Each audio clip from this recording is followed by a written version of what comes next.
मणिपुर पिछले 3 सालों से सिर्फ एक राज्य नहीं बल्कि एक लगातार जलता हुआ सवाल बन चुका है, जहां जातीय हिंसा, म्यांमार बॉर्डर से घुसपैठ, विदेशी कनेक्शन के शक और अब रॉकेट और मिसाइल जैसे हथियारों से हमले जैसी घटनाएं बार बार सामने आ रही हैं। हर बार जब लगता है कि हालात सामान्य होने वाले हैं, तभी एक नई और बड़ी घटना सब कुछ बदल देती है। इस बार भी कुछ ऐसा ही हुआ। जब देश की नजर 5 राज्यों के चुनाव पर टिकी हुई थी, ठीक उसी वक्त मणिपुर के विष्णुपुर जिले में अचानक हिंसा भड़क उठती है। इसके बाद ऐसे सवाल उठने लगे हैं जो न सिर्फ संवेदनशील हैं, बल्कि देश की सुरक्षा से भी सीधे जुड़े हुए हैं। क्या मणिपुर में हो रही हिंसा के पीछे किसी दूसरे देश का हाथ है? कोलकाता से गिरफ्तार हुए अमेरिकी नागरिक का इस पूरे मामले में क्या संबंध है? इन सभी सवालों के जवाब आपको आज की इस रिपोर्ट में देने जा रहा हूं। बने रहिए अंत तक, क्योंकि यह कहानी जितनी नजर आती है उससे कई ज्यादा गहरी है। नमस्कार, मेरा नाम आशित है और आपने देखना शुरू कर दिया है विट्टी चोखा। यह तारीख थी 6 और 7 अप्रैल की। रात के करीब 1 बज रहे थे। लोग अपने घरों में गहरी नींद में सो रहे थे, तभी अचानक एक जोरदार धमाका हुआ। धमाके की आवाज इतनी तेज थी कि पूरे इलाके में दहशत फैल गई। लोग घबराकर अपने घरों से बाहर निकल आए। बाहर आकर उन्होंने देखा कि एक घर को किसी भारी और आधुनिक हथियार से निशाना बनाया गया है। यह हमला इतना भीषण था कि जिस घर पर हमला किया गया वह पूरी तरह से तबाह हो चुका था। इस हमले में 2 मासूम बच्चों की मौत हो गई, जबकि उनकी मां गंभीर रूप से घायल हो गई। मृतकों में एक 5 साल का लड़का और एक 6 महीने की बच्ची शामिल थी। शुरुआती मीडिया रिपोर्ट्स के अनुसार इस हमले के पीछे कुकी उग्रवादी समूहों का हाथ बताया गया है और जिस घर को निशाना बनाया गया वह एक बीएसएफ जवान का घर था। घटना के बाद पूरे इलाके में आक्रोश फैल गया। सुबह होते होते बड़ी संख्या में स्थानीय लोग सड़कों पर उतर आए और उन्होंने विरोध प्रदर्शन शुरू कर दिया।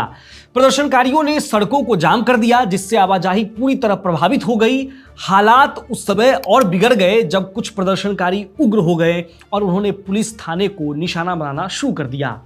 पेट्रोल पंप के पास खड़े 2 तेल टैंकरों को और एक ट्रक सहित कई वाहनों में आग लगा दी गई। मोइरांग पुलिस थाने के बाहर टायर जलाकर विरोध जताया गया और एक अस्थायी पुलिस चौकी में भी तोड़फोड़ की गई। जैसे जैसे भीड़ बढ़ती गई और स्थिति नियंत्रण से बाहर होने लगी, प्रशासन ने अतिरिक्त सुरक्षा बलों को मौके पर तैनात कर दिया। अधिकारियों के अनुसार जब भीड़ पूरी तरह बेकाबू होने लगी, तब उसे तीतर बितर करने के लिए फायरिंग की गई, जिसमें कई लोग घायल हो गए। यह पूरी घटना मणिपुर के विष्णुपुर जिले में हुई और इसने एक बार फिर राज्य की नाजुक सुरक्षा स्थिति को उजागर कर दिया। अब इस घटना को एक बड़े परिप्रेक्ष्य में समझना जरूरी है, क्योंकि यह कोई अकेली घटना नहीं है। पिछले कुछ वर्षों में मणिपुर में ऐसी कई घटनाएं सामने आई हैं जो यह संकेत देती है कि समस्या केवल स्थानीय स्तर तक सीमित नहीं है। इसी संदर्भ में 18 मार्च 2026 की एक महत्वपूर्ण घटना सामने आती है, जब जांच एजेंसियों ने कोलकाता से एक अमेरिकी नागरिक मैथ्यू वॉन-डाइक को गिरफ्तार किया। एजेंसियों को संदेह था कि वह भारत में अस्थिरता फैलाने की साजिश में शामिल हो सकता है। उसके साथ 6 यूक्रेनी नागरिकों को भी हिरासत में लिया गया। जांच एजेंसियों के अनुसार प्रारंभिक जांच में ऐसे संकेत मिले कि यह समूह भारत के उत्तर पूर्वी क्षेत्रों में ध्यान में रखकर एक नेटवर्क तैयार कर रहा था। आरोप यह भी है कि यह लोग म्यांमार में सक्रिय हथियारबंद समूहों को प्रशिक्षण दे रहे थे और ड्रोन आधारित हमलों की रणनीति पर काम कर रहे थे। मैथ्यू वॉन-डाइक का नाम पहले भी अंतर्राष्ट्रीय संघर्ष क्षेत्रों से सामने आ चुका है। वह लीबिया, सीरिया और यूक्रेन जैसे युद्धग्रस्त इलाकों में मौजूद रहा है। इससे जांच एजेंसियों का संदेह और गहरा हो जाता है कि उसकी गतिविधियां सामान्य नहीं थी। हालांकि इन आरोपों की आधिकारिक पुष्टि जांच पूरी होने के बाद ही हो सकती है, लेकिन घटनाओं की टाइमिंग ने कई गंभीर सवाल खड़े कर दिए हैं। एक तरफ इस विदेशी नागरिक की गिरफ्तारी होती है और दूसरी तरफ उसके कुछ ही समय बाद मणिपुर में इस तरह के हमले होते हैं। यह केवल एक संयोग है या किसी बड़े पैटर्न का हिस्सा?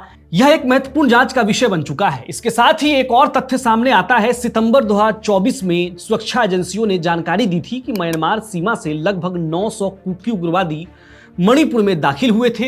यह जानकारी इस पूरे घटनाक्रम को और अधिक संवेदनशील बना देती है। म्यांमार की सीमा खुली होने के कारण वहां से लोगों और संसाधनों की आवाजाही संभव रहती है। यदि किसी प्रकार का उग्रवादी नेटवर्क सक्रिय होता है तो उसे सीमा पार समर्थन मिलना आसान हो सकता है। यही कारण है कि मणिपुर की स्थिति को केवल एक आंतरिक समस्या के रूप में नहीं देखा जा सकता। हालांकि यह भी उतना ही महत्वपूर्ण है कि इस पूरे संघर्ष की जड़ें राज्य के अंदर ही मौजूद हैं। साल 2023 से कुकी और मैतेई समुदाय के बीच तनाव लगातार बढ़ता रहा है। यह संघर्ष भूमि अधिकार, पहचान, राजनीतिक प्रतिनिधित्व और आरक्षण जैसे मुद्दों से जुड़ा हुआ है। समय के साथ यह तनाव हिंसक झड़पों में बदल गया। इसमें गोलीबारी, आगजनी और विस्फोट जैसी घटनाएं शामिल है। कई गांवों को जलाया गया, लोगों को अपने घर छोड़ने पड़े और बड़े पैमाने पर विस्थापन हुआ। नागरिकों की सुरक्षा पर गंभीर सवाल खड़े हुए। उग्रवादी गतिविधियों में बढ़ोतरी ने स्थिति को और जटिल बना दिया। कुछ रिपोर्ट्स में यह संकेत भी मिला है कि उग्रवादी समूह अब आधुनिक हथियारों का इस्तेमाल कर रहे हैं, जिनमें रॉकेट लॉन्चर, मोर्टार और ऑटोमेटिक हथियार शामिल है। यह इस बात का संकेत है कि हथियारों की आपूर्ति सामान्य नहीं और इसके पीछे संगठित नेटवर्क हो सकता है। कुकी नेशनल आर्मी जैसे संगठनों के अलग अलग गुट भारत और म्यांमार दोनों क्षेत्र में सक्रिय बताए जाते हैं।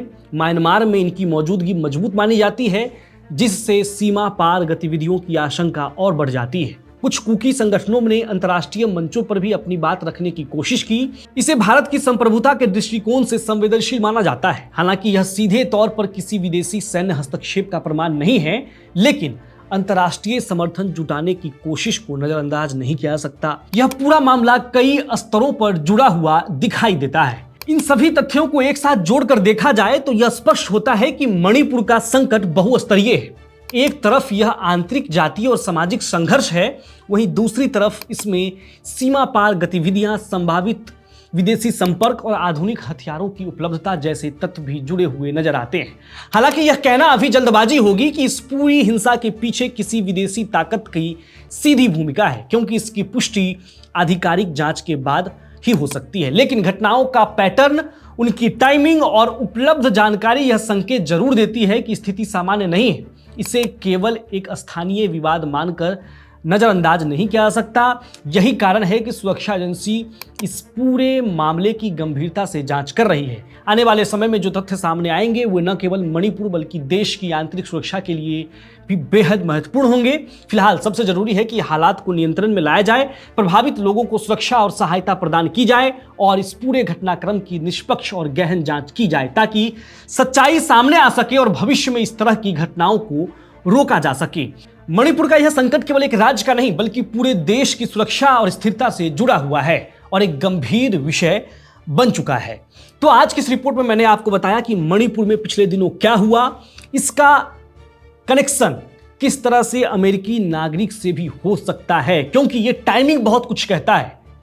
अमेरिकी नागरिक की गिरफ्तारी के कुछ दिन बाद ही मणिपुर में रॉकेट से हमला होना और उसी अमेरिकी नागरिक पर यह आरोप है कि वो म्यांमार में उग्रवादियों को ट्रेन करता है और एक रिपोर्ट आता है कि म्यांमार से कुछ उग्रवादी संगठन जो हैं प्रवेश किए हैं भारत में। तो ये सब कुछ जो है बहुत ही सामान्य सा लगता है। आपको क्या लगता है? क्या आपको भी वही लगता है जो इस रिपोर्ट में मैं बताने की कोशिश कर रहा हूं, जो समझाने की कोशिश कर रहा हूं?